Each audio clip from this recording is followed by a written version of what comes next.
برکتوں والا مہینہ ماہ رمضان کریم ہے، صحیفہ برکتوں کا ماہ رمضان کریم۔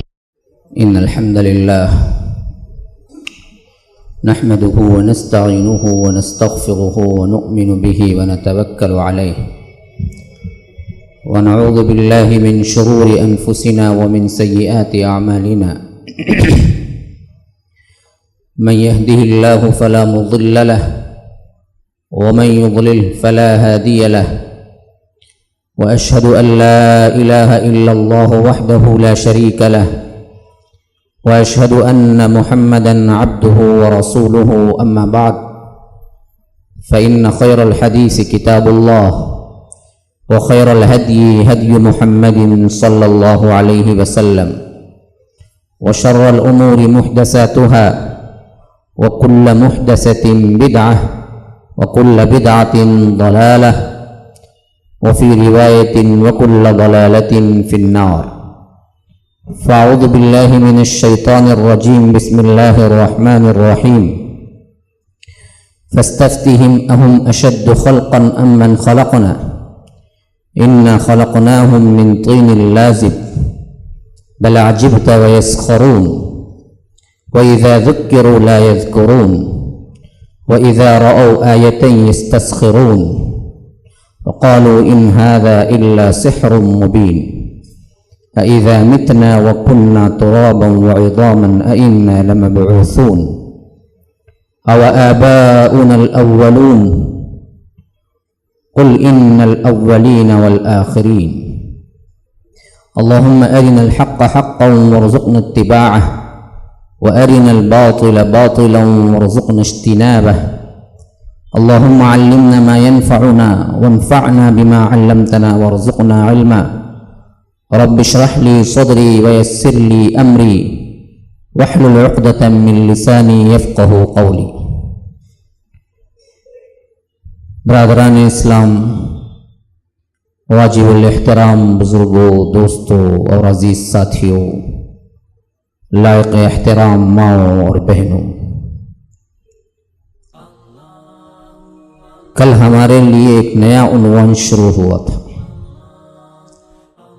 وہ جہنمی کون ہے، اور میں نے موضوع کا انتخاب کیا تھا دائمی جہنمی کون ہو سکتے ہیں۔ آج ہمارے لیے جو عنوان ہے وہ جہنم ہے کیا۔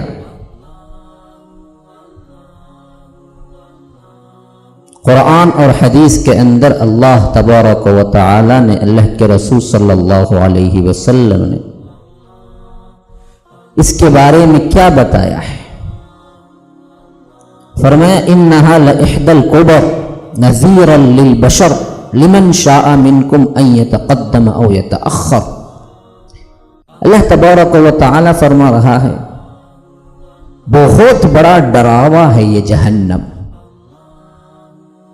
بہت بڑی چیزوں میں سے ایک بہت بڑی چیز ہے، لإحدى الكبر نذیرا للبشر، اور اس کے اندر بہت بڑا ڈراوا ہے، لمن شاء منکم ان یتقدم او یتأخر، اب جو چاہے آگے بھیجنا ہے، پیچھے رہنا ہے، جو جس کا جی چاہے جیسے چاہے رہے، لیکن متنبہ تو کر دیا گیا ہے یہ جہنم کیا چیز ہے، اس سے بچو۔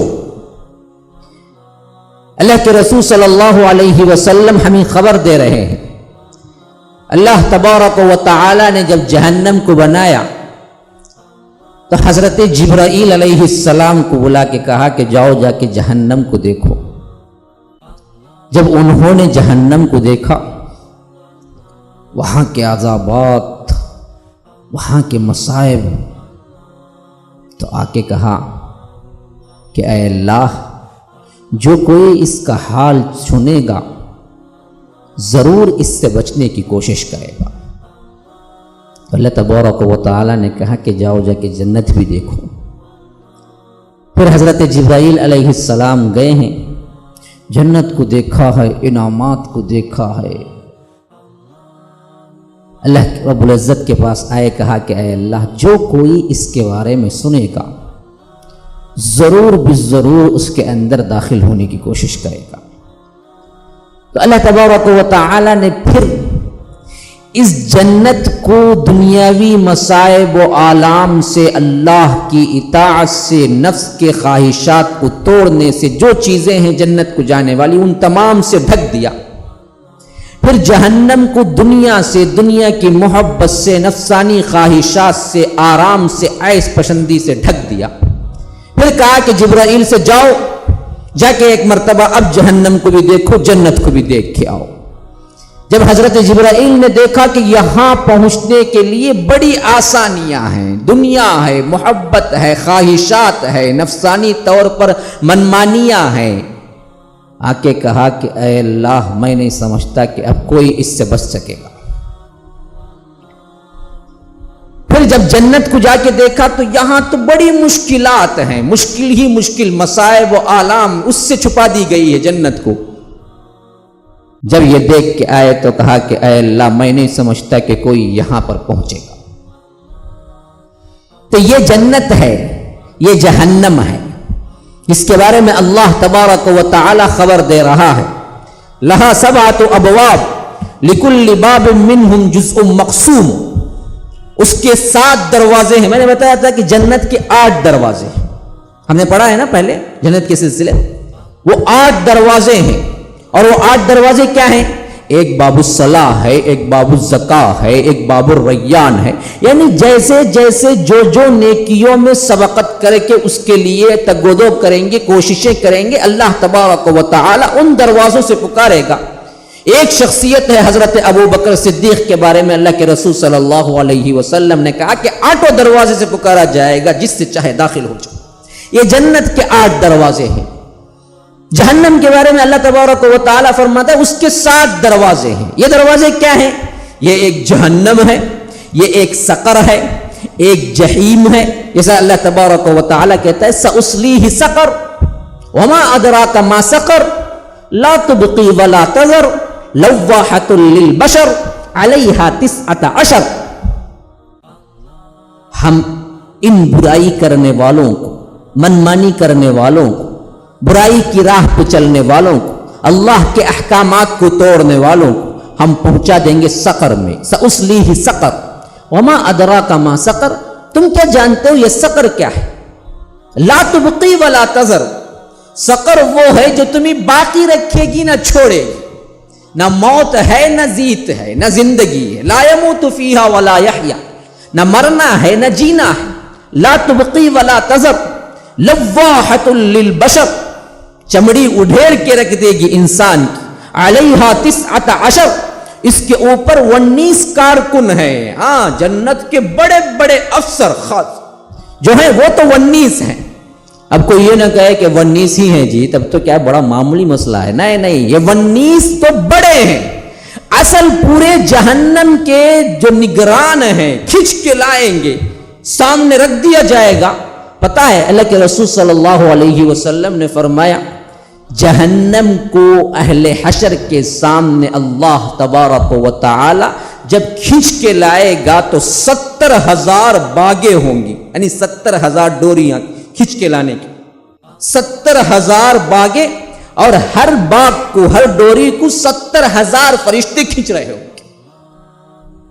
ایک باغ کو 70,000 فرشتے، ویسے 70,000 باغ، پتہ ہے 70,000 انٹو 70,000 کر کے دیکھ لیجئے کتنا ہوتا ہے، 4 ارب 9 کروڑ فرشتے ہیں جو جہنم کو کھینچ کے لائیں گے، 4 ارب 9 کروڑ فرشتے، 70,000 باغیں اور 70,000 فرشتے ایک ایک باغ کے لیے، ایک ایک ڈوری کے لیے، وہاں سے وہ کھینچ کے لائی جائے گی، پھر سامنے رکھ دی جائے گی، بتا دیا جائے گا یہ کیا ہے۔ انطلقوا الى ما كنتم به تكذبون انطلقوا الى ظل في ذي 3 شعب لا ظليل ولا يغني من اللهب انها ترمي بشرر كالقصر كأنه جمالة صفر ويل يومئذ للمكذبين۔ مرسلات کے اندر تقریباً 9 سے زیادہ مرتبہ آیا ہے وَيْلٌ يَوْمَئِذٍ لِّلْمُكَذِّبِينَ، ایک ہی صورت کے اندر وَيْلٌ يَوْمَئِذٍ لِّلْمُكَذِّبِينَ وَيْلٌ يَوْمَئِذٍ لِّلْمُكَذِّبِينَ، جس طرح مکررات رحمان کے اندر آئیں گے فَبِأَيِّ آلَاءِ رَبِّكُمَا تُكَذِّبَانِ، ہر دو آیت ہر ایک آیت کے بعد آئی ہے، فَبِأَيِّ آلَاءِ رَبِّكُمَا تُكَذِّبَانِ فَبِأَيِّ آلَاءِ رَبِّكُمَا تُكَذِّبَانِ، اے گروہ جن انس تم اللہ کی کن کن نعمتوں کا انکار کرو گے؟ تو اسی انداز میں سورہ مرسلات ہے جس میں اللہ تبارک و تعالیٰ کہتا ہے کہ وَيْلٌ يَوْمَئِذٍ لِّلْمُكَذِّبِينَ، اس دن اللہ کے اس آخرت کو جھٹلانے والوں کے لیے خرابی ہے، خرابی ہے ان لوگوں کے لیے۔ انطلقوا الی ما کنتم بہ تکذبون، اللہ تبارک و تعالیٰ اس دن کہے گا کہ جاؤ جو آخرت کو جھٹلاتے تھے، آؤ اب تمہارے لیے سامنے جہنم ہے۔ لا ظلیل ولا یغنی من اللہب انہا ترمی بشرر کالقصر، ایک ایک چنگاری بہت بڑے محل نما ہوگی، ایک چنگاری جو پھینکے گی وہ کیسے ہوگا؟ محل کی طرح، ایک ایک بڑے بڑے، کأنہ جمالۃ صرف، گویا کہ کیا ہے؟ زرد اونٹ ہے، ایک ایک چنگاری ہے، ایک چنگاری۔ اذا القوا منها مكانا ضيقا مقررين دعوا هنالك ثبورا لا تدعوا اليوم ثبورا واحدا وادعوا ثبورا كثيرا تكاد تميز من الغيظ كلما القي فيها فوج سألهم خزنتها الم يأتكم نذير قالوا بلى قد جاءنا نذير فكذبنا وقلنا ما نزل الله من شيء ان انتم الا في ضلال كبير، کہ یہاں اللہ تبارک و تعالی ایک ایک الگ الگ نقشہ کھینچ رہا ہے۔ جہنمی جب جہنم کے پاس پہنچیں گے جو کیا ہوگا؟ یہاں کہہ رہا ہے کہ تکاد تمیز من الغیظ، ایسا ہوگا کہ جہنم اپنے غیظ و غضب سے پھٹ پڑنے والی ہوگی۔ اذا القوا منها مکانا ضیقا مقرنین دعوا ہنالک ثبورا، جہنم تو ہے ہی آگ، بھڑکتی ہوئی آگ، 70 درجہ زیادہ ہے دنیا کی آگ سے۔ اللہ تبارک و تعالی اپنے حبیب کے ذریعے فرما رہا، اللہ کے رسول صلی اللہ علیہ وسلم نے اس آگ کے بارے میں خبر دی ہے۔ یہ کیسی آگ ہے؟ کیسی آگ ہے؟ میں آپ کو بتلاؤں، جب اللہ تبارک و تعالی نے دنیا بنائی ہے نا، دنیا بنانے کے بعد آج تک پتہ نہیں زمین کو ٹھنڈے ہونے میں 5 ارب سال لگ گئے، سائنسداں کہتے ہیں۔ پھر اس کے بعد سے لے کر اب تک کی تاریخ کم از کم 10,000 سال کی ہمارے پاس ہے، اور پتہ نہیں اس کے بعد ابھی قیامت آنے کے لیے ابھی کتنے ہزار سال باقی ہیں، یہ بھی ہمیں پتہ نہیں ہے۔ لیکن اس کو بنانے کے بعد ایک مرتبہ بھی اللہ نے پینٹنگ نہیں کی اس دنیا کی، سنوارا نہیں، جیسے بنی ہے۔ ہاں اسباب پیدا کر دیے ہیں، جس طرح خود کیا ہے نباتات اگا دیے ہیں، یہاں رہنے کے لیے ساز و سامان کیا چاہیے وہ سب کچھ رکھ دیا ہے، لیکن نہ کوئی بڑھوتری ہوئی ہے، نہ کمی ہوئی ہے، نہ نمائش ہوئی ہے، نہ مینٹنگ ہوئی ہے، نہ اس کو سنوارا گیا ہے، نہ اس کو کچھ زینت دی گئی، کچھ نہیں، مسئلہ بس بنا دیا، چھوڑ دیا، ایسے ہی بن گئی، بننے کے بعد چھوڑ دیا۔ لیکن اللہ تبارک و تعالی نے جنت کو بنایا تو یہ معاملہ نہیں ہے، جہنم کو بنایا تو یہ معاملہ نہیں ہے۔ جنت کو بنایا تو دن میں 5 مرتبہ اس کے حسن کو 70 گنا زیادہ کرتا ہے، ہر مرتبہ پینٹنگ ہو رہی، پھر اس کے بعد مخصوص مواقع پہ اور اس کے لیے زینت کو بڑھاتا ہے، اس کے لیے خصوصی طور پر کیا ہے انعامات، کیا ہے اللہ تبارک و تعالی اس میں رکھ رہا ہے۔ جہنم کو بنایا تو اسی طرح بنائی گئی مدت سے لے کر اب بھی بنی ہوئی ہے، موجود ہے، اعدت للکافرین، ہم نے کافروں کے لیے تیار کر کے رکھ دیا ہے۔ تو جب سے بنایا ہے اسی گھڑی سے لے کر اس کے آگ کو بھڑکا رہا ہے اور بھڑکائے گا، پھر جب حشر قائم ہوگا پھر زیادہ بھڑکائے گا، پھر ایندھن زیادہ ڈالے گا۔ وہ ایندھن کون بنیں گے؟ دیکھیے جی، آگ جلانے کی لکڑیاں ہیں، لکڑی ایندھن بنتا ہے تو آگ جلتی ہے، پھر لکڑی ایندھن بن کے جلا کے کوئلہ بن جاتی ہے، تو اسی سے پھر آگ اور بڑھتی ہے۔ یہ جہنم کو اللہ نے خصوصی ایندھن تو دے کے بنایا ہی ہے، لیکن پھر حشر کے میدان میں اور ایندھن بنیں گے، وہ کون بنیں گے؟ اللہ محفوظ رکھے، اللہ محفوظ رکھے۔ اللہ کہتا ہے کہ وہ ایندھن انسان اور پتھر بنے گی۔ وقودها الناس والحجارہ، سورہ بقرہ کے اندر وہ انسان جو اللہ کے نافرمان ہیں، اللہ تبارک و تعالی کے حکم سے روگردانی کرنے والے ہیں، ان کا خود جلنا نہیں ہے بلکہ جل کے اس کے ایندھن کے طور پہ اور زیادہ بڑھوتری کے لیے، اور جن کی پوجا ہو رہی ہے، جن کو اللہ کے علاوہ شریک سمجھا جا رہا ہے، جن پتھروں کو، جن مورتوں کو اللہ تبارک و تعالی وہ بھی اٹھا کے اندر ڈالیں گے، انہیں کو آپ پوچھتے ہو جاؤ تم بھی ساتھ میں رہو، یہ بھی ایندھن کا کام دیں گے۔ تو اللہ تبارک و تعالی آئے جس دن سے بنایا اس دن سے اس کو بھڑکا رہا ہے، تو حالت کیا ہوگی؟ اللہ کے رسول صلی اللہ علیہ وسلم نے فرمایا کہ اللہ تبارک و تعالی نے جہنم کی آگ کو 1000 سال جلایا، بھڑکایا 1000 سال، وہ جل کے سرخ ہو گئی، آگ سرخ ہو گئی۔ تو اللہ کے رسول صلی اللہ علیہ وسلم نے فرمایا کہ پھر 1000 سال اور بھڑکایا، وہ سرخ حالت سے لے کر پھر 1000 سال اور بھڑکایا، تو پھر وہ 1000 سال جلی جلی جلی جلی جلی یہاں تک کہ وہ سیاہ ہو گئی۔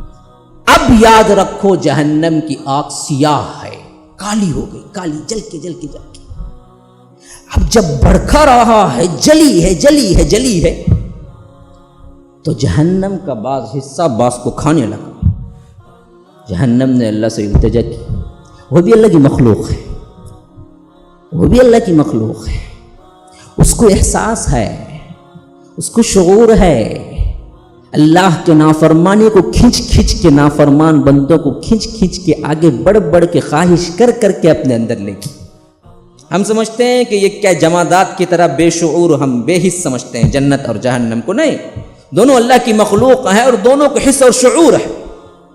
جہنمی قریب پہنچیں گے تو جہنم جس طرح ایک غصہ ور انسان مارنے کے لیے آگے آتا ہے بعینی، اسی طرح اپنے غصے کے اظہار کے لیے پھٹ پڑے گی، تکاد تمیز من الغیظ۔ تو اللہ تبارک و تعالی سے جہنم نے التجا کی، اللہ میرا بعض حصہ بعض کو کھا رہا ہے، برداشت بڑھ گئی ہے، تو کچھ کیجئے۔ تو اللہ تبارک و تعالی نے جہنم کو حکم دیا کہ چلو ایک سانس چھوڑو، ایک سانس لے لو۔ اللہ کے رسول صلی اللہ علیہ وسلم کہتے ہیں کہ یہی ایک سانس چھوڑنے کی وجہ سے دنیا کے اندر گرمی ہے۔ جتنی گرمی مئی کے مہینے میں انسان کیا تڑپتا ہے، یہ کہاں کی گرمی ہے؟ جو ایک سانس چھوڑ رہی ہے جہنم نے، ایک جو سانس چھوڑی ہے وہی ایک سانس کی تپش ہے جو دنیا کے اندر یہ تمام گرمی ہے۔ انسان اس سے بچنے کے لیے کیا کیا کر رہا ہے، ایئر کنڈیشن پہ ایئر کنڈیشن لگا رہا ہے، کیا کیا آرام کے لیے، کیا گرمی نہ ہو۔ ایک سانس، اور ایک سانس جو لی تھی وہی ایک سانس ہے جو دنیا کے اندر ٹھنڈک آتی ہے۔ دسمبر کے جو ایک لخت کیا ہے، ٹھنڈے جو رات ہیں، وہ کیا ہے؟ وہ ایک سانس جو لی تھی زمہریر، ٹھنڈک کا ایک کیٹیگری، ایک عذاب کا طبقہ ہے ٹھنڈک کا جہنم کے اندر۔ تو وہ حصے کا ایک سانس ہے جو پورا ہمارے پاس کیا ہے، ٹھنڈ کالا آتا ہے۔ ایک سانس جو چھوڑی ہے وہ ہے پورا ہمارے پاس جو گرمی کا موسم آتا ہے۔ یہ ایک سانس کا یہ مسئلہ ہے، تو پوری جہنم کیا ہوگی، پوری جہنم کیا ہوگی؟ تو اللہ تبارک و تعالی اسی لیے فرما رہا ہے کہ لَإِحْدَى الْكُبَرْ نَذِيرًا لِلْبَشَرِ لِمَنْ شَاءَ مِنْكُمْ أَنْ يَتَقَدَّمَ أَوْ يَتَأَخَّرْ كُلُّ نَفْسٍ بِمَا كَسَبَتْ رَهِينَةٌ۔ اگئی وہ بات جو میں پہلے ہی بیان کر چکا ہوں، ہر نفس اپنے عمل کے عوض گروی ہے میرے پاس۔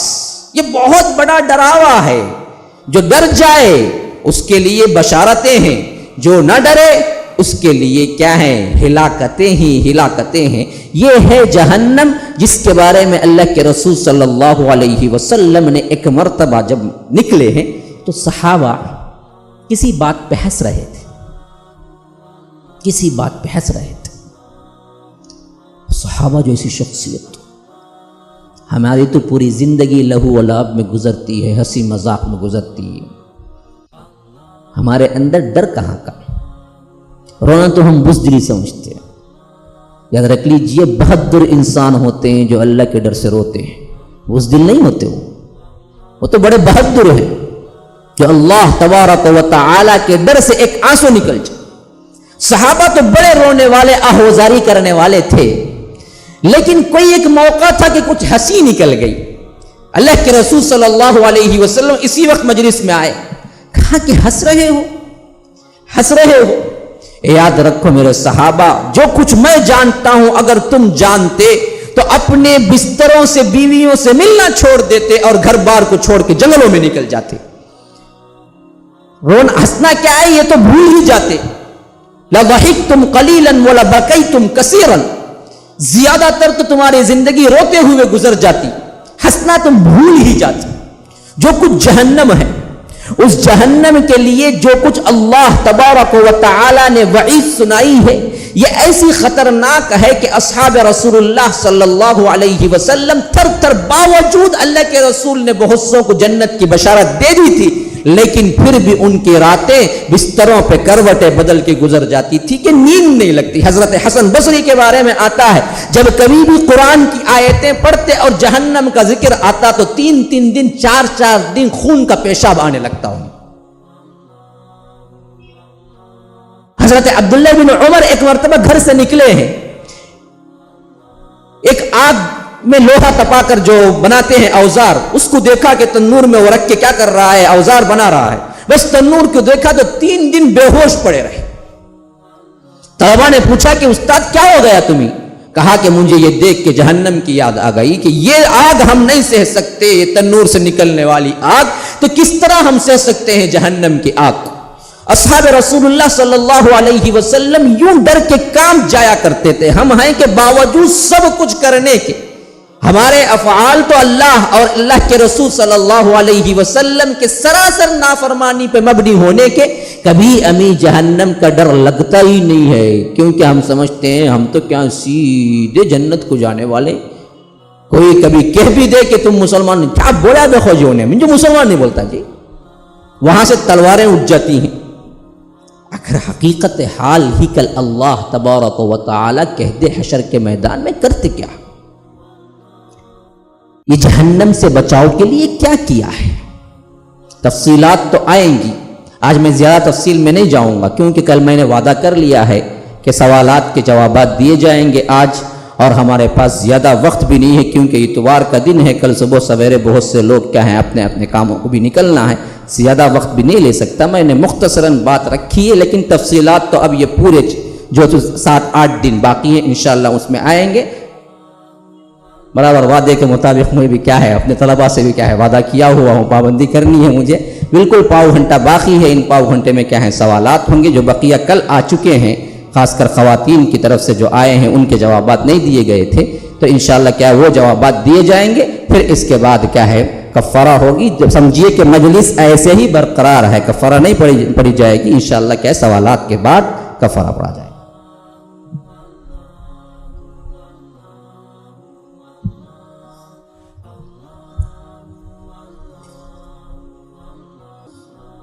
دیکھیے پہلا سوال تو شاید خواتین کی طرف سے یا تو لکھنا ہے تو صحیح لکھیں یا نہیں تو انگلش ہی میں لکھ دیں. مجھے تو سمجھ نہیں آ رہا ہے کہ سگے ساس کے ساتھ کیا سلوک کیا جائے، مہندرے ساس کے ساتھ کیا سلوک کیا جائے.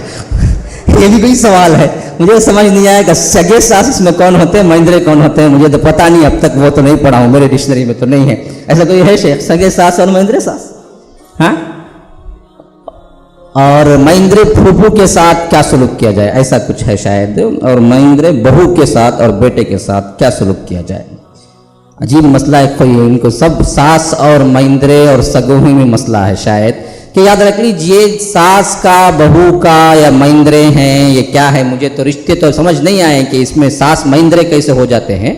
تو یاد رکھ لیجئے جو معاملات اللہ کے رسول صلی اللہ علیہ وسلم نے ایک انسان سے سلوک کرنے کا رکھا ہے، ایک مسلمان سے سلوک کرنے کا رکھا ہے، وہ ہے صلہ رحم، وہ ہے ہمدردی، وہ ہے خیر خواہی. الدین النصیحہ. قلنا لمن؟ للہ ولکتابہ ولرسولہ ولائمۃ المسلمین وعامتہ. دین سراپا خیر خواہی کا نام ہے، خیر چاہنے کا نام ہے. پوچھا کس کے لیے؟ کہا کہ اللہ کے لیے، اس کے رسول کے لیے، اس کی کتابوں کے لیے، ولائمۃ المسلمین اور مسلمان امیروں کے لیے، عمراء کے لیے، وعامتہم ہر مسلمان کے لیے. تو بدخواہی تو کر ہی نہیں سکتا کوئی بندہ. عام مسلمان کسی دوسرے مسلمان کا بدخواہ نہیں ہو سکتا. اگر وہ بدخواہ ہے تو مسلمان نہیں ہو سکتا. یہ اصول سمجھ لیجئے. اسی حیثیت سے یہ تمام رشتے ہیں. یہ تو ایک مساہرتی رشتے ہیں, یہ سگے میں نہیں آتے. ساس معاملہ کیا ہے, جب شادی کرتا ہے بندہ تب آتے ہیں. تو جو رشتے, یہ تمام چیزیں مساہرتی کہلاتی ہیں, جو شادی کی وجہ سے, ازواج کے وجہ سے رشتے بنتے ہیں. جو خونی رشتے ہیں ان کا تقدس بہت اونچا ہے, لیکن یہ مساہرتی رشتے ہیں, ان کا بھی تقدس ہے. اہم بات سمجھ لیجئے کہ جو چیز مسلمان کو ایذا دیتی ہو, مسلمان کو تکلیف دیتی ہو, مسلمان کے لیے باعث تکلیف ہو, سمجھ لیجئے وہ آپ کے لیے حرام ہے. میں ایک بات آپ کو سمجھاتا ہوں اس سلسلے میں. حجر اسود کو بوسہ دینا, اللہ کے رسول صلی اللہ علیہ وسلم نے فرمایا کہ حجر اسود کو جو بوسہ دیتا ہے, کل اللہ تبارک و تعالیٰ کے سامنے حشر کے میدان میں آ کے شفاعت کے طور پہ, گواہ کے طور پہ کھڑے گا کہ اے اللہ اس نے بوسہ دیا, اس کی گناہ معاف کر دے. یہ ہے حجر اسود کا بوسہ دینا.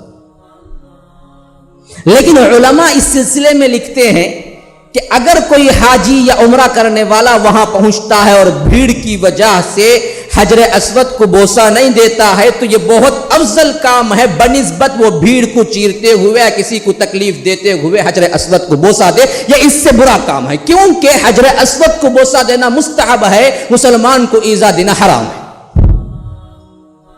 بات سمجھے؟ اتنی اہم چیز, لیکن ایک مسلمان کو ایذا دینا اس سے بڑی چیز ہے. تو یہ ایک عام مسلمان کا ہے. تو جب رشتوں میں بنتا ہے بندہ, تو جیسے جیسے رشتے بنیں گے ویسے ویسے ہی تقدس بڑھتا جائے گا.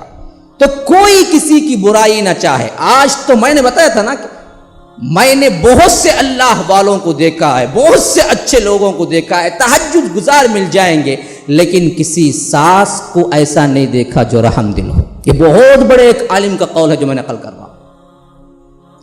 لاکھ تہجد گزار ہو لیکن ساس بنتی ہے تو ظالم بن جاتی. لاکھ اللہ والی ہو لیکن ساس کا مقام آتا ہے تو بدل جاتی ہے.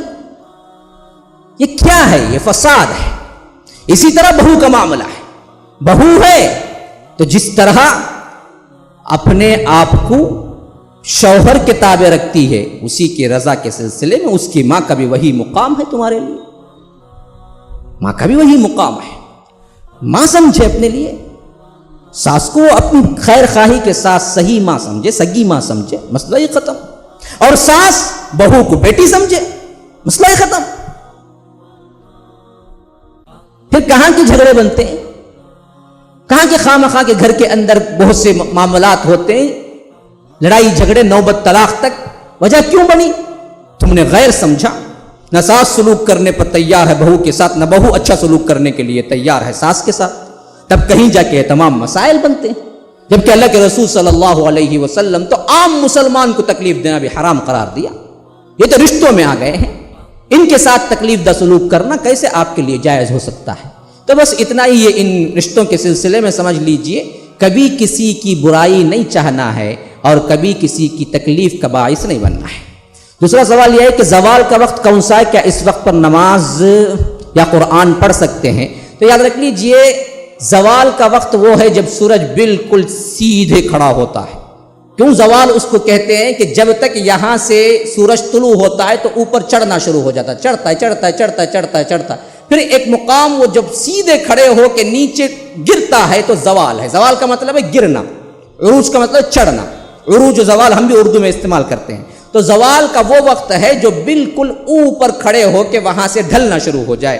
اب اس کے جو اوقات ہیں ان میں کیا ہے, نماز نہ پڑھنا چاہیے, نوافل ہیں. تو اگر کوئی اور ضروری نماز ہے تو ان اوقات میں پڑھ سکتے ہیں. غروب آفتاب, طلوع آفتاب اور زوال, یہ تین اوقات میں نوافل سے منع کیا گیا ہے, لیکن فرائض سے نہیں. فرض چھٹی ہوئی ہے کوئی مسئلہ نہیں کہ اس وقت ادا کر سکتے ہیں. اس کے علاوہ دوسری نمازوں سے اجتناب کرنا ہے. کیوں؟ دراصل یہ ایک مشابہت ہو سکتی ہے سورج کی پوجا کرنے والوں کے لیے, سورج کو معبود سمجھنے والوں کے لیے. تو اس مشابہت سے بچانے کے لیے اللہ کے رسول صلی اللہ علیہ وسلم نے سجدے سے روکا ہے. رہا قرآن پڑھنا, ذکر اذکار میں مشغول ہونا, کوئی مسئلہ نہیں.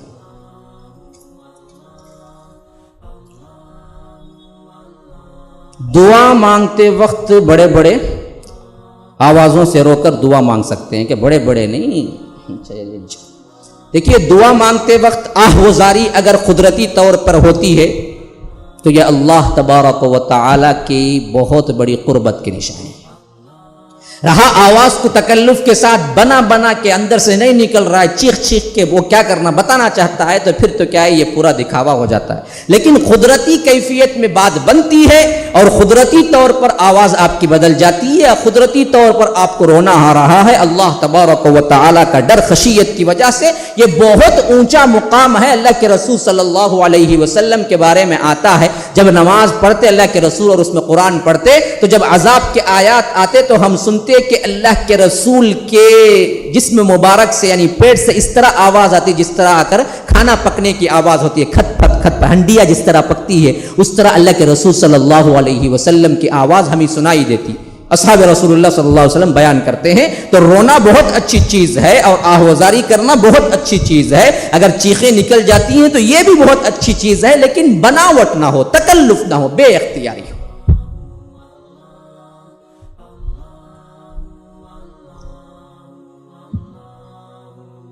سوال یہ ہے کہ کیا روزے میں خون ڈونیٹ کر سکتے ہیں؟ تو اصل میں روزے کا ہی مسئلہ نہیں ہے، صحت کی حالت میں ڈونیٹ کر سکتے ہیں، یعنی یہی ایک مسئلہ ہے علماء کے درمیان بہت بڑا، یاد رکھ لیجیے. کیونکہ خون اور جسم کا معاملہ ہمارا نہیں ہے، یہ دونوں اللہ کی عطا کردہ ہیں. اسی وجہ سے کوئی عضو ڈونیٹ کر رہا ہے، کوئی آنکھ ڈونیٹ کر رہا ہے، کوئی کہتا ہے میں مرنے کے بعد کیا ہے کہ میری آنکھ دے دی جائے فلاں ادارے کو، تو یاد رکھ لیجئے اس کے لیے اللہ کے رسول صلی اللہ علیہ وسلم کی طرف سے کوئی چیز نہیں آئی ہے، کیونکہ یہ ایک جدید اختراع ہے. لیکن علماء آج کے اسی بات پہ متفق ہیں کہ یہ جسم اور جسم کا ہر حصہ اللہ کی امانت ہے اور اس کو بغیر اللہ تبارک و تعالی کے اذن کے ہم اس کو خرچ نہیں کر سکتے. یہ مال نہیں ہے، مال کو خرچ کرنے کا حکم ہے، بدن اللہ کی ملکیت ہے اور مسلمان ہو تو جنت کے عوض اللہ خود خرید چکا ہے. ان اللہ اشترى من المؤمنین انفسهم واموالهم بان لهم الجنہ.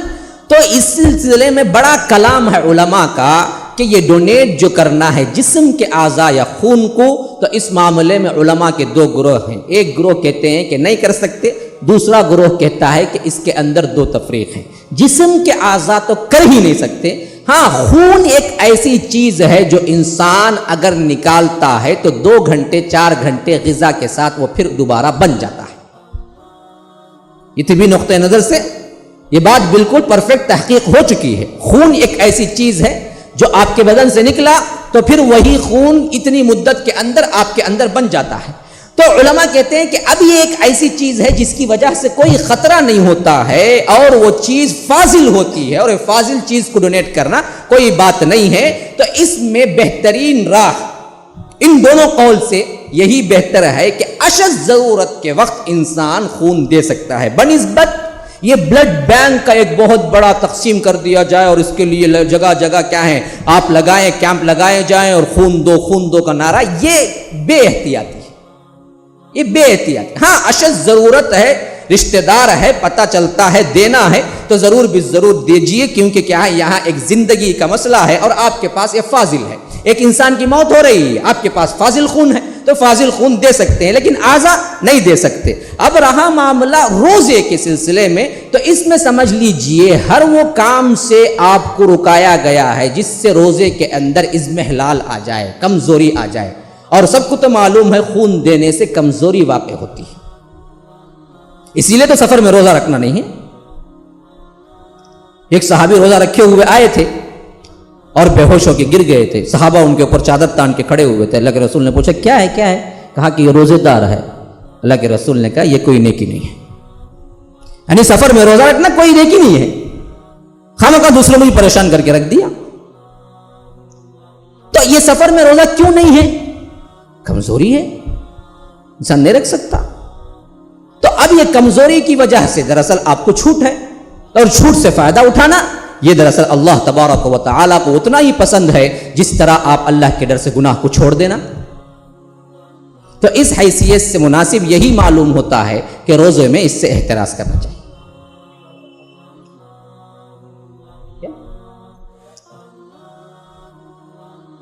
دیکھیے وطر کے بعد تہجد پڑھ سکتے ہیں کہ سوال ہے، اس میں 2 باتیں ہیں. اصل میں اگر بندے کو یہ معلوم ہے کہ وہ تہجد پڑھنے والا ہے بعد میں اور روزانہ کا معمول ہے یا نیت ہی یہ ہے کہ تہجد مجھے پڑھنا ہے، تو اس کے لیے حکم یہ ہے کہ وہ وتر نہ پڑھے بالارادہ بالنیہ، اس کو معلوم ہے میں سوؤں گا پھر اٹھوں گا پھر نماز پڑھوں گا، تو اس کے لیے ضروری یہ ہے کہ وہ پہلے وتر نہ پڑھے، کیونکہ اللہ کے رسول نے کہا کہ اپنی آخری نماز کو وتر بنا لو۔ جب نیت ہی یہ ہے تو اس کو نہیں پڑھنا چاہیے۔ رہا نیت نہیں تھی، اس وجہ سے وتر پڑھ لی، سو گیا، اچانک اب بیدار ہوا ہے، دیکھ رہا ہے 3 گھنٹے ہیں، دیکھ رہا ہے 4 گھنٹے، ابھی وقفہ ہے، پاؤ گھنٹہ مل رہا ہے، اب جی چاہ رہا ہے کہ نماز پڑھ لوں۔ وتر پہلے پڑھ چکا ہے لیکن نیت نہیں تھی تہجد پڑھنے کی، تو اب اس کے لیے علماء کی 2 رائے ہیں۔ اگر وہ وتر پڑھا ہے تو 1 رکعت الگ پڑھ کے اس کے ساتھ اس وتر کو شامل کر لے، 4 رکعت، اگر 3 رکعت پڑھا ہو تو یہ رکعت مل کے 4 رکعت نفل ہو جائیں گی، یا 1 رکعت پڑھا ہو تو یہ 1 رکعت مل کے 2 رکعت نفل ہو جائیں گی، پھر اس کے بعد جتنے چاہے آپ پڑھتے رہیں، پھر اس کے بعد آخری میں ایک بار وتر پڑھ لیں۔ ایک رائے علماء کی یہ ہے۔ دوسری رائے یہ ہے کہ نہ ایسی کوئی چیز کرنے کی ضرورت نہیں ہے، وہ وتر بغیر نیت کے ہو گئی تھی، پھر اب جو جتنا چاہے تم پڑھتے رہو، پھر اس کے بعد پھر وتر ادا کر لو۔ یہ دونوں چیزیں صحیح ہیں، جو چاہے کر سکتے ہیں، کوئی مسئلہ نہیں ہے، لیکن بالارادہ معلوم ہو پہلے ہی پڑھنا ہے تو اس کے لیے وتر پڑھنا ضروری نہیں ہے۔ پہلے آپ کو کیا ہے، سو جائیں، پھر آپ جتنی رکعتیں پڑھنا ہے پڑھ کے آخری میں وتر بنا لیں۔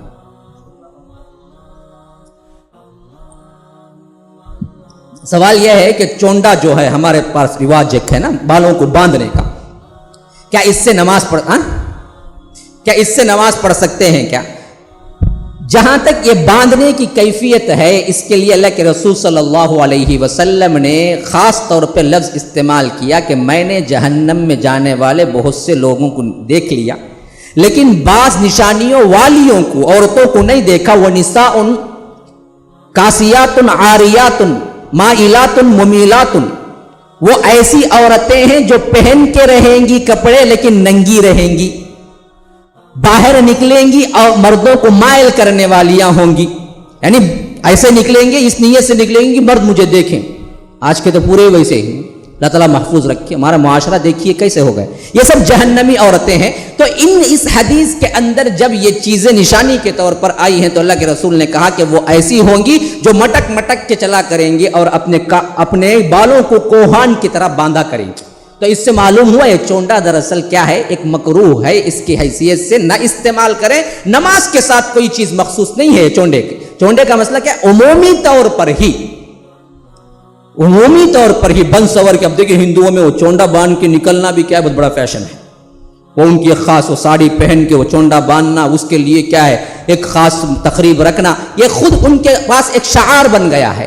تو اس طرح کا کوئی شعار بننا یا کرنا، یہ نماز اور غیر نماز کبھی بھی زندگی کے عام حالات میں بھی کرنا ضروری صحیح نہیں ہے، مکروہات کے اندر آتا ہے۔ ہاں نہانے کے لیے بال بہت لمبے ہیں، اب نہانے کے لیے پورے بال نہیں بھگا سکتے ہیں، اب ایسی حیثیت سے کوئی باندھ کے کیا ہے کر لیتی ہیں تو کوئی مسئلہ نہیں، کیونکہ یہ احادیث میں اس کی وضاحت آئی۔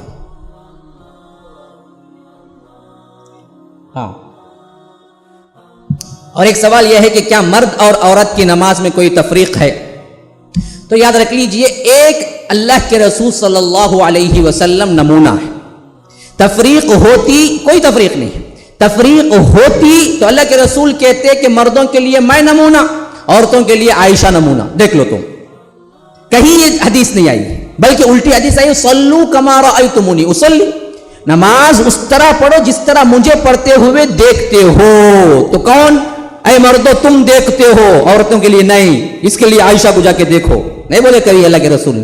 تو حیت کے لحاظ سے، حرکات و سکنات کے لحاظ سے کوئی تفریق نہیں ہے عورتوں میں، جو مشہور ہو گیا ہے کہ جس طرح قاعدے میں بیٹھنا، وہ پاؤں نکال کے بیٹھنا عورتیں، مرد کیا ہے پاؤں کیا ہے اٹھا کے بیٹھنا، پھر اسی طرح کیا ہے عورتیں ہیں تو سینے پہ ہاتھ باندھنا، مرد کیا ہے سینے ناف کے نیچے باندھنا۔ یہ عجیب مسئلہ ہے، جب اللہ کے رسول نمونہ ہے اور ہم کہتے ہیں کہ اللہ کے رسول نے سینے پہ ہاتھ باندھا ہے، تو کہتے ہیں کہ ہرگز نے نافی کے نیچے باندھنا ہے، عورتوں کے لیے کہتے ہیں کہ نہیں تم سینے میں باندھنا ہے۔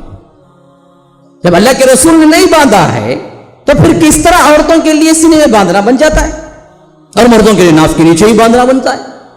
جب اللہ کے رسول ایک ہی نمونہ ہے تو دونوں کے لیے، جو احناف یہ کہتے ہیں کہ مرد کے لیے سینے پہ نہیں باندھنا ہے، اب وہی کہتے ہیں کہ عورتیں سینے میں باندھیں، ہم کہتے ہیں کہ عورت ہو کے مرد سینے میں باندھو، کیونکہ اس کی حدیث صریح ہے، پریشان ہونے کی ضرورت ہی نہیں ہے۔ تو یہ جو تفریق بنا لی گئی ہے کہ فلاں بیٹھک میں اور اسی طرح سجدے کو جاتے ہوئے ایک الگ شکل ہے، یہ تمام شکل اور حیت کے لحاظ سے یاد رکھ لیجئے عورتوں اور مردوں کے درمیان نماز میں کوئی تفریق نہیں۔ ہاں احکامات کے لحاظ سے، ستر حجاب کے لحاظ سے بہت سی چیزیں ہیں جو عورتوں کے ساتھ مخصوص ہیں، مردوں کے ساتھ مخصوص ہیں۔ جیسا روزے میں کوئی تفریق نہیں ہے رکھنے میں مردوں اور عورتوں کے، روزہ ایک ہے، طلوع فجر سے لے کر غروب آفتاب تک کھانا پینا جماع کو چھوڑ دینے کا نام روزہ ہے۔ عورت بھی یہی کرے گی، مرد بھی یہی کرے گا، لیکن احکامات کے لحاظ سے بالکل مختلف ہے۔ مرد کو نہ حیض آتا ہے نہ نفاس آتا ہے، اس کو تو رمضان آ گیا تو پورے روزے رکھنا ہی رکھنا ہے، نہیں بھائی میں بھی ایک 7 دن چھوڑ دوں تمہارا چلیں گا کیا؟ حکم بالکل الگ ہے۔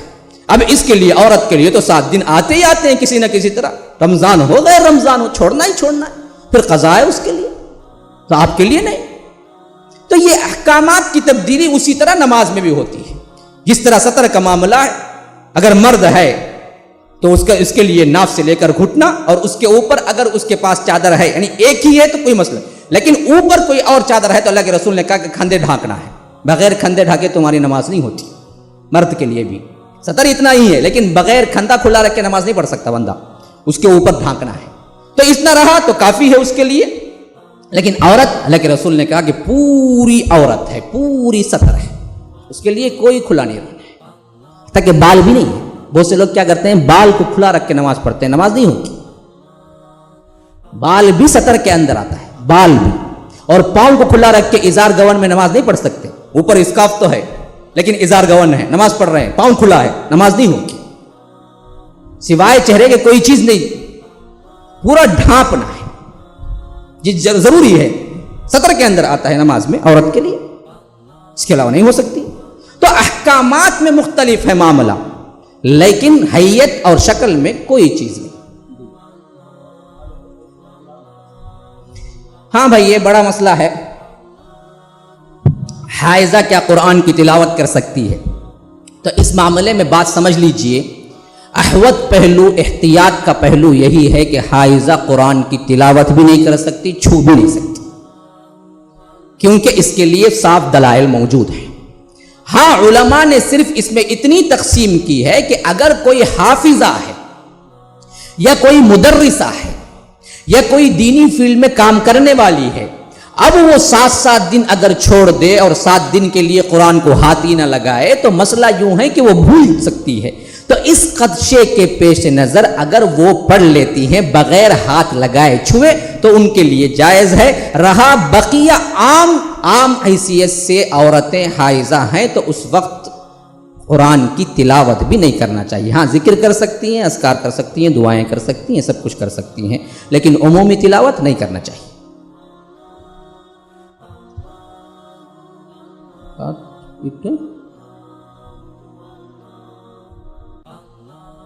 اب میں سمجھنے کے لیے وقت نہیں، بھلے خود بتا دو۔ دوسرا مسئلہ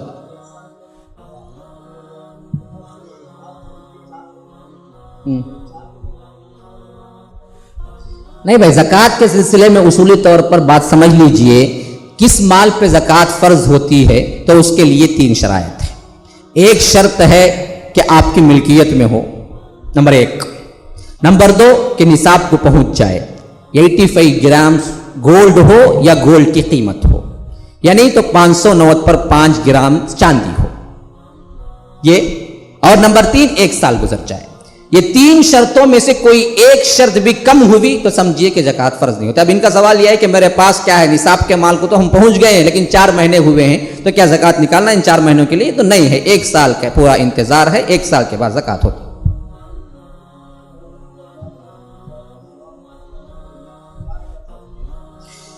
مرحومین کے ثواب کے سلسلے میں یہ بات یاد رکھ لیجئے، جو عام طور پر آج کا رواج بن چکا ہے، قرآن پڑھ کے بخشنا ہے اور اسی طرح کیا ہے، بڑی بڑی محفلیں منعقد کرنا ہے ایصال ثواب کے نام سے، جہاں تک ہم اللہ کے رسول صلی اللہ علیہ وسلم کے دور کو اور اس کے بعد کے دور کو، صحابہ کے دور کو دیکھتے ہیں، یہ تمام چیزیں نہیں تھی۔ اللہ کے رسول صلی اللہ علیہ وسلم نے صاف فرما دیا کہ اذا مات الانسان انقطع عمله الا من ثلاث، صدقۃ جاریہ او علم ينتفع به او ولد صالح يدعو له۔ جو انسان مر جاتا ہے اس کا نامہ اعمال اس دنیا سے کٹ جاتا ہے، پورا معاملہ ختم، وہ الگ عالم میں ہے، یہ الگ عالم میں ہے، سوائے تین کے، یا یہ تو وہ خود صدقہ ایسا کر کے گیا ہے جس کا ثواب اس کو پہنچتا رہے گا، جو صدقہ جاریہ یعنی کسی مسجد کو دیا یا کوئی کنواں کھود دیا یا کوئی مسئلے میں کیا ہے ہیلپ کیا اور وہ کیا ہے جاری ہے اب تک، تو اس کا ثواب آتا رہے گا۔ او علم ينتفع به، یا ایسا علم جو پڑھا دیا، اب اس کے طلباء ہیں کام کر رہے ہیں، وہ پڑھا رہے ہیں، تو اب جن کو وہ پڑھا رہے ہیں پھر اس کے بعد وہ پڑھا رہے ہیں، تو تمام کا ثواب ان کے بغیر ان کے ثواب کی کٹوٹی کے ان کو بھی برابر پہنچتا رہے گا۔ یہ نمبر 3 کیا کہ اولاد اگر نیک صالح ہے تو جو اس کے لیے دعا کرتی ہے وہ، کیونکہ اولاد کے صالح بننے میں ہاتھ اگر باپ کا رہا تو ضرور بھی ضرور جو کچھ وہ کر رہا ہے ان تمام کا ثواب اس کو ملے گا۔ تو بس یہ 3 چیزیں اللہ کے رسول صلی اللہ علیہ وسلم نے بتلائے۔ اب زائد چیزیں جو ملتی ہیں وہ یہ کہ اگر عمرہ ہے تو کر سکتے ہیں، حج کی نیت کیا تھا تو حج کے لیے بھی دلائل ملتے ہیں کہ حج بھی کر سکتے ہیں اور انفاق کر سکتے ہیں۔ اس کے علاوہ قرآن پڑھنا، اس کے علاوہ کوئی اور چیز جو ہمارے لیے اللہ کے رسول صلی اللہ علیہ وسلم سے ثبوت نہیں ہے، اس کے لیے ہم یہ کہیں کہ یوں کرو بہت زیادہ ثواب ملے گا، یوں کرو پہنچے گا، تو اس کے لیے دلیل چاہیے۔ یہ چیزیں دلیل کی محتاج ہیں جو عام طور پر یہاں مشہور ہو چکی ہیں کہ کیا ہے قرآن پڑھو اور اس کی محفلیں کرو، ان کو بلاؤ، اتنے ختم کراؤ، میں اتنے ختم کی ان کے لیے۔ تو اگر یہ چیز ہوتی تو صحابہ کرتے، وہ تو عام دنوں کے اندر شیڈول بنا کے رکھے ہوئے تھے، 7 منزلیں ہم پڑھتے ہیں قرآن کے اندر، ایک ہفتے کے اندر یہ قرآن ختم کرنا ان کا شیڈول تھا۔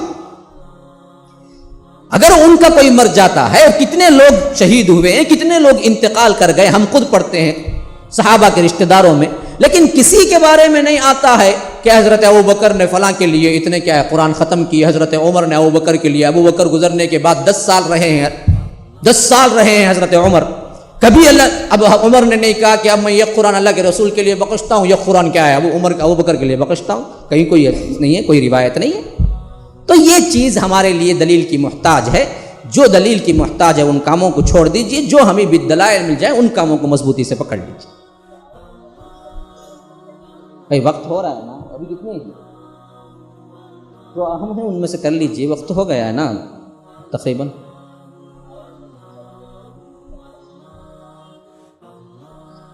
دیکھیے بھائی، اب یہ جو سوال ہے عورت کیا اپنے بال کٹ کر سکتی ہے، تو اس معاملے میں سب سے اہم بات سمجھ لیجیے، اللہ کے رسول صلی اللہ علیہ وسلم نے فرمایا کہ من تشبہ بقوم فہو منہم ومن یتولہم منکم فانہ منہم، قرآن کا اصول ہے۔ یا ایھا الذین آمنوا لا تتخذوا اليہود والنصارى اولیاء بعضهم اولیاء بعض ومن یتولہم منکم فانہ منہم، جو جس قوم کی مشابہت کرے گا وہ انہی میں سے ہے۔ اللہ کے رسول صلی اللہ علیہ وسلم کی یہ حدیث ذہن میں رکھ لیجئے، پھر یہ آیت رکھ لیجئے مائدہ کی، یا ایھا الذین آمنوا لا تتخذوا اليہود والنصارى اولیاء، لوگوں دیکھو یہود و نصارہ کو اپنے دوست نہ بناؤ، بعضهم اولیاء بعض، وہ ایک دوسرے کے دوست ہیں، تمہارے دوست نہیں بن سکتے۔ ومن یتولہم منکم فانہ منہم، جو کوئی پلٹے گا ان میں سے اللہ تعالیٰ انہی میں سے کر دے گا۔ تو یہاں بال کا کٹ کرنا اگر فیشن ہے اور مغرب زدہ عورتوں کی اتباع ہے تو حرام ہونے میں کوئی شک نہیں، یاد رکھ لیجیے، مشابہت حرام ہے۔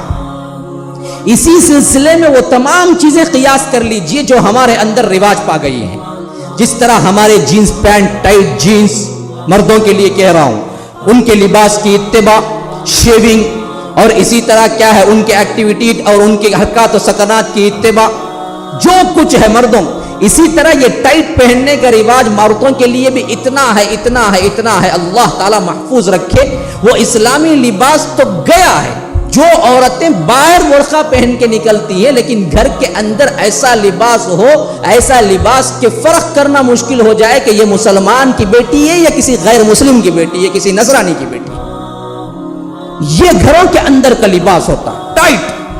حضرت عثیمین رحمہ اللہ کہتے ہیں کہ ان کی زندگی کا واقعہ سعودی کی ایک عورت ایسے ہی اتنی ٹائٹ پہنا کرتی تھی اور ٹائٹ جینس اس کے لیے اتنا مرغوب تھا کہ وہ کبھی نہیں نکالتی، حتیٰ کہ مر گئی، نوجوانی میں کسی وجہ سے مر گئی۔ اللہ کا عذاب دیکھیے، جب غسل دینے کے لیے اس کی پینٹ نکالی گئی تو پینٹ نکلتی نہیں تھی، مجبور ہو گئے، کیا کیا جائے؟ اچھا پھاڑ کے نکال دیں گے تو پھر پھاڑنے لگے تو جس طرح پھاڑتے اسی کے ساتھ اس کا جسم چپک کے آ جاتا۔ پریشان ہو کے حضرت عثیمین کے پاس انہوں نے فون کیا تھا کہ کیا جائے، اب تو غسل پینٹ نکالتے ہیں تو نکلتی نہیں ہے، کھینچتے ہیں تو اس کے جسم کی جلد کے ساتھ نکل کے آتا ہے۔ اللہ کا عذاب ہے، اللہ کا عذاب ہے۔ اللہ کے رسول صلی اللہ علیہ وسلم نے لعنت کی ہے مردوں کی مشابہت کرنے والی عورتوں پر، اور عورتوں کے لیے لعنت کی ہے مردوں کی مشابہت کرنے والی۔ یہ مرد جو شیونگ کرتے ہیں، جو ٹائٹ جینز، ان کا کس کی مشابہت ہے؟ اور عورتیں یہ ٹائٹ جو کچھ پہننے کا رواج ہے، یہ کس کی مشابہت ہے؟ بال کا کاٹنا، تراشنا، فیشن بنانا، ہاں وضع و خطا اگر اسلامی ہو، بال بہت لمبے ہیں، غسل کرنے میں بڑی تکلیف ہے، بیمار ہو جاتی ہے بار بار، اب وہ عورت کچھ کاٹ لیتی ہے تو ہم کہتے ہیں کہ جائز، کوئی مسئلہ نہیں، کیونکہ اس کے لیے تکلیف کا باعث بن رہی ہے۔ یہ نہیں ہے ہی بال پہلے سے کیا ہے بہت چھوٹے، اس کے اوپر انہیں کیا مردوں کی مشابہت، گردہ کٹنگ کہتے ہیں، وہ کٹنگ کر کے باہر نکلے تو دیکھنا انہیں مرد ہے عورت ہے، سامنے جا کر ہاتھ لگایا بعد میں پلٹ کو دیکھا تو انہیں عورت ہے۔ یہ کیفیت، ایسی حیثیت، اور یہ کون ہے؟ عائشہ کے نام رکھنے والے، اسلام کی بیٹیاں، گناہ ہے تمہارے لیے۔ نصرانیت اور یہودیت کا کلچر ہمارے اندر رچ بس گیا ہے۔ نمازوں کے حالات دیکھیے، پہلے ہی پڑھتے کم ہیں، لیکن اس کے اندر سطر کا ایسا لحاظ کہ اتنی کم پہن کے آتا ہے بندہ، سجدے کو جاتا ہے تو سب نظر آتا ہے۔ یہ کیا ہے؟ یہ کیا کیفیت ہے؟ یہ کیا لباس ہے؟ جسم کی مشابہت کرنے والا، جس سے آپ کو پوری شکل نظر آئے، ایسا لباس پہننا اور نہ پہننا دونوں برابر ہے، دونوں برابر ہے۔ سخت ٹائٹ لباس حرام ہے، یاد رکھ لیجیے، علماء کے متفقہ فتوے کے مطابق، مرد کے لیے بھی عورت کے لیے۔ اور انہی میں بال کا کاٹنا آتا ہے، انہی میں فیشن کے جتنے طریقے ہیں جو مغرب کی اتباع ہے، اگر یہ مغرب کی اتباع کی نیت سے کیا جا رہا ہے تو سب حرام ہے، اور وہ انہی کے قوم میں شمار ہوں گے۔ ہمارا اپنا کلچر ہے، ہمارا اپنی سوسائٹی ہے۔ اللہ کے رسول نے ہمیں ایک بہترین معاشرہ دیا ہے۔ ہمارے معاشرے کا طرح امتیاز حیا ہے۔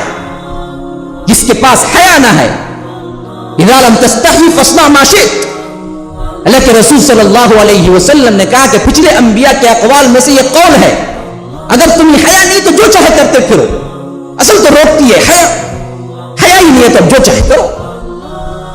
تو یاد رکھ لیجئے، یہ تمام چیزیں جو کچھ ہیں عورتوں کے سلسلے میں ہو، خواہ مردوں کے سلسلے میں، اگر مغرب کی اتباع ہے، فیشن پرستی ہے تو جائز نہیں ہے۔ عذر کے بنا پہ اگر کوئی کرتا ہے تو یہ اور بات ہے۔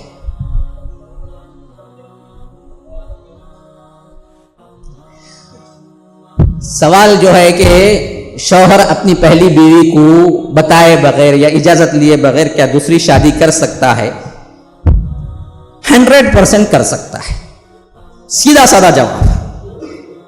میرا مسئلہ ہے وہ کہ نہیں کہہ رہا ہوں، سیدھا سادہ جواب تو یہی ہے کہ 100% کر سکتا ہے، کیونکہ شادی کیا کرنے کے بعد میاں بیوی کے جو حقوق ہیں وہ حقوق کی پاسداری کرنا ہی شوہر پر ضروری ہے۔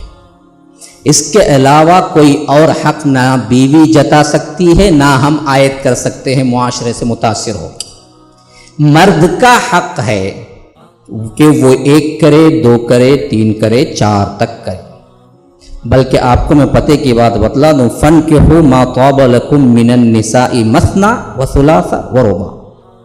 اللہ تبارک و تعالی نے جب نکاح کے سلسلے میں کہا تو کہا کہ تم عورتوں سے نکاح کرو 2، ایک نہیں پہلے۔ فَانْكِحُوا مَا طَابَ لَكُم مِّنَ النِّسَاءِ مَثْنَىٰ وَثُلَاثَ، یا 3 کرو، ورباع یا 4 کرو۔ فَإِن لَّمْ تَعْدِلُوا فَوَاحِدَةٌ، عدل نہیں کر سکتے تو ایک کر لو، تو ایک نیچے پہلے دو، ایک تین، ایک چار، نہیں ہو سکتا کیا بھائی ہنستے؟ ہم نے اصل میں کیا یہ ہندوانہ تصور ہے جس کو ہم بڑی قبیح نظر سے دیکھتے ہیں کہ دو شادی یا دو بیوی، دو بیویاں کرتے، جو سے دو بیویاں کرتے، کیا کوئی بڑا ایشو بن جاتا ہو، دو بیویاں کرتے اس سے کیا غلطی ہے؟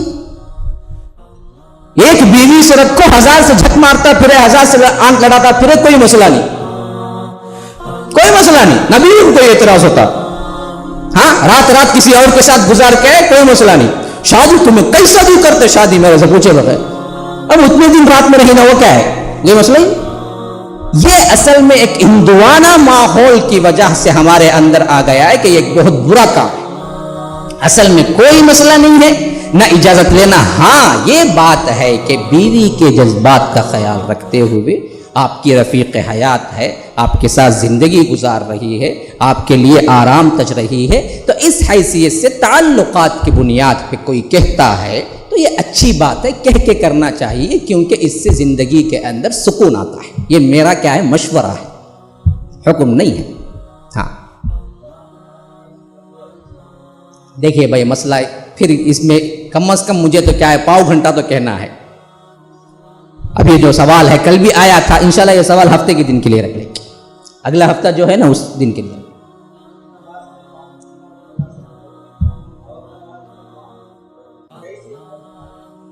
دیکھیے نماز میں جب کھڑے ہوتے ہیں پاؤں کتنا پھیلا سکتے ہیں یا کتنا کس طرح رکھنا ہے، تو اس حیثیت سے ذہن میں رکھ لیجئے، عمومی طور پر خواہ بیچ میں جگہ چھوڑ کے پھیلا لے کو وہ دیکھے تو پیچھے سے دکھنا ہونا، یوں آ کو وی شیپ میں اندر پھیل جاتا ہوں، یہ دراصل ایک نشانی بن گئی ہے، اور اس میں کیا ہے، ہم اہل حدیثوں کے لیے کوئی فخر، ایسی کوئی بات نہیں، ایسی کوئی بات نہیں۔ جس طرح انسان کھڑا ہوتا ہے اسی طرح پاؤں رکھنا چاہیے۔ ہاں دوسرا جو ساتھ میں لگا ہوا کھڑا ہوتا ہے اس کے لیے تاکید ہے کہ وہ جڑ کے کھڑے ہو جائے، وہ بیچ کی جو گیپ ہے اس کو فل کرے، اس حد تک فل کرے کہ کوئی گیپ نہ رہے، یہ سب سے اچھی صورت ہے۔ یا کھندے سے کھندا مل جاتا ہے، نیچے سے فل نہیں ہوتا، کوئی مسئلہ نہیں، دونوں چیزیں آئی حدیث میں، کھندے سے کھندا ملاؤ یا پاؤں سے پاؤں ملاؤ۔ کوئی دیکھیے جن کا آکر ہیڑا زیادہ ہے، جن کی تجسیم جسم کے لحاظ سے کچھ چوڑاپن ہے، تو اب ان کے پاؤں کیا ہے، نہیں مل سکتے، کھندا جلدی مل جائے گا۔ اب جن کا کھندا مل جاتا ہے مسئلہ ختم، کیونکہ سیدھا ہے معاملہ۔ اب جو بالکل دبلے پتلے ہیں ان کا کھندا بھی مل جائے گا، ان کا پاؤں بھی مل جائے گا۔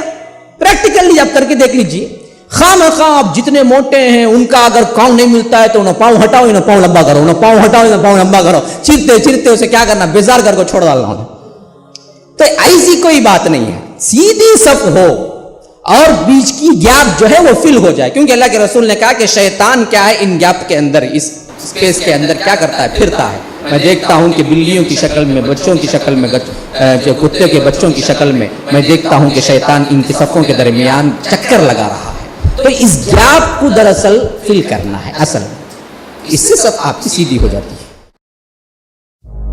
برکتوں والا مہینہ ماہ رمضان کریم ہے، صحیفہ برکتوں کا ماہ رمضان کریم، برکتوں والا مہینہ ماہ رمضان کریم ہے، صحیفہ برکتوں کا ماہ رمضان کریم۔ انا انزلنا کی آیت کہہ رہی ہے آج بھی، انا انزلنا کی آیت کہہ رہی ہے آج بھی، تجھ میں ہے قرآن اترا ماہ رمضان کریم، تجھ میں ہے قرآن اترا ماہ رمضان کریم۔ نفس کی پاکیزگی اور نعمتوں کا نور ہے، نفس کی پاکیزگی اور نعمتوں کا نور ہے، چاند کا تیرے اجالا ماہ رمضان کریم، چاند کا تیرے اجالا ماہ رمضان کریم۔ بادشاہ ہر مہینہ تو بقول مصطفیٰ، بادشاہ ہر مہینہ تو بقول مصطفیٰ، مصطفیٰ. ہر مہینہ ہے رعایا ماہ رمضان کریم، ہر مہینہ ہے رعایا ماہ رمضان کریم. تیری آمد عید کی آمد کی بنتی ہے نقیب، تیری آمد عید کی آمد کی بنتی ہے نقیب. ہے تو ہی خوشیوں کا سایہ ماہ رمضان کریم، ہے تو ہی خوشیوں کا سایہ ماہ رمضان کریم.